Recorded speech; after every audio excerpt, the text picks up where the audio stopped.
Here. This is our reporting from Jennifer Griffin, who talked to one of the 1,000 Special Forces soldiers who had been stationed with the Kurds. I am ashamed for the first time in my career. This is insanity. I don't know what they call atrocities, but that's happening. Follows on what Trey Yingst was saying, of the president's decision. He doesn't understand the problem, meaning the president. He doesn't understand the repercussions of this. Erdogan is an Islamist, not a level-headed actor.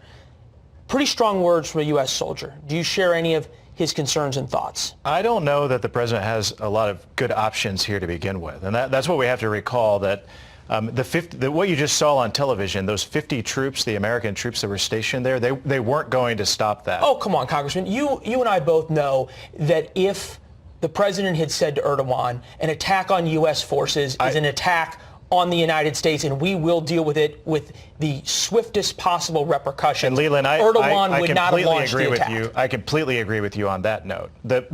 That type of projection of American power, it's not projecting. It's just saying you're not going to fire on our people. I completely agree with you on that. That hasn't occurred, and that needs to occur. And the president this week said that he will impose tough sanctions. The Congress is going to join him in imposing tough sanctions this week. But why do this in the beginning? The president had this call with Erdogan.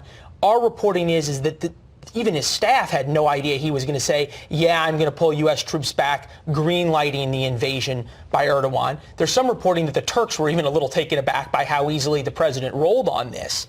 That's got to be kind of concerning, isn't it? It is concerning in that what we're seeing in the aftermath of that, as General Keane, as General Mattis, the best military minds of our time have said, this will inevitably lead to ISIS taking back over the region.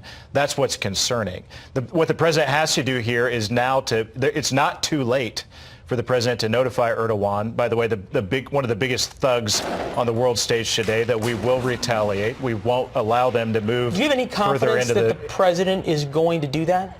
At this point, he said he will impose those tough sanctions. His tweets don't really say Senator much. Graham, Representative Cheney, many of my colleagues, we've already signed on to very tough sanctions on Turkey, which will retaliate against their actions in recent days.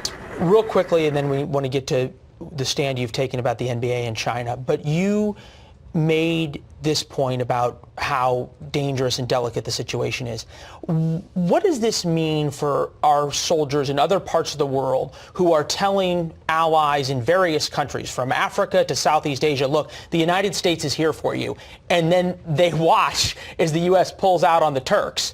That's got to put a lot of our troops in other places in harm's way. I understand the point fully well. I served in Afghanistan during a time when President Obama drew down troops that led to ISIS taking over parts and Taliban taking over parts of Afghanistan and that part of the world. But the bigger issue here is that we can't allow ISIS to return to the region, and we need to, and Erdogan, along with his Russian allies, they're moving in a direction that will allow that to happen. It's not too late for President Trump to retaliate. Already happening. A lot of the ISIS guys have escaped. I want to get to this, and this was a letter that you and eight members of Congress sent to the NBA Commissioner Adam Silver as it related to how the NBA has handled this issue with the Chinese government. It's outrageous that the Chinese Communist Party is using its economic power to suppress the speech of Americans inside the United States, talking about the Houston Rockets GM. It's also outrageous that the NBA has caved to the Chinese government's demands for contrition. The NBA is not alone in caving to the demands of the Communist Party. Not at all. And Leland, I've said many times this week, if we're looking to the NBA to be our moral authority, we're in trouble already.